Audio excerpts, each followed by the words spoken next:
nosotros no podemos predecir cuándo va a haber un terremoto, no podemos predecir cuándo va a haber un tsunami. Eso nadie lo ha hecho y nadie lo puede hacer aún. Es normal que después que pasa el terremoto salen un montón de noticias diciendo que Julano, X persona o X institución está prediciendo un terremoto. Pero la realidad es que nadie lo ha hecho y nadie lo puede hacer aún.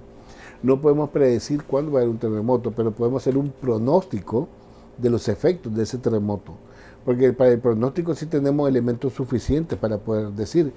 Por ejemplo, sabemos que si ocurre un terremoto de magnitud fuerte, por ejemplo, de 6 a más grado o 7 grados, digamos, tomemos como ejemplo 7 grados, y sabemos que ese terremoto ocurre a una profundidad superficial, como por ejemplo entre 20 y 40 kilómetros, y si a eso le sumamos otro factor geológico, como por ejemplo que los suelos son blandos, sueltos, permeables, y esos espesores de suelo con esa característica son potentes, son muy gruesos, entonces yo espero que hayan fuertes amplificaciones del suelo, la sacudida del suelo va a ser muy fuerte y eso va a dañar a las edificaciones.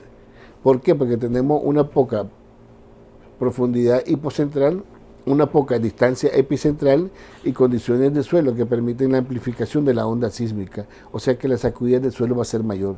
Eso a mí me dice que cualquier infraestructura que esté en un rango de 20 a 40 kilómetros va a sufrir fuertes sacudidas. Esos son los parámetros naturales. Si a esos parámetros naturales yo le sumo los parámetros antropológicos, o sea, donde ya el hombre tiene que intervenir, como por ejemplo que hay infraestructura, ya sean verticales u horizontales, carreteras, puentes, edificios, lo que sea, ¿verdad? Casas de un piso o edificios de multipiso, si están bien construidos, o pueden estar bien construidos pero mal diseñados, o pueden estar bien construidos y bien diseñados, pero los materiales de construcción son de pésima calidad, o están bien construidos, bien diseñados, con buenos materiales de construcción, pero la mano de obra fue pésima, o si esos 4 factores que dependen del hombre fueron correctos, pero la corrupción intervino.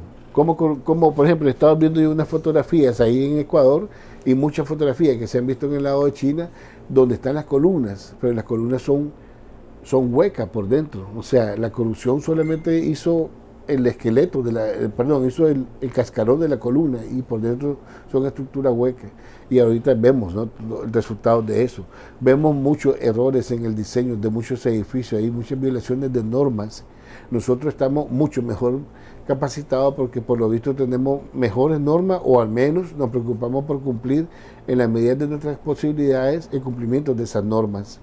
Entonces, hay factores naturales y factores que derivan de la intervención del hombre, que de eso depende la vulnerabilidad de las infraestructuras. A mayor vulnerabilidad, mayor daño. A menor vulnerabilidad, menor daño. Eso es independiente si el sismo es grande o leve.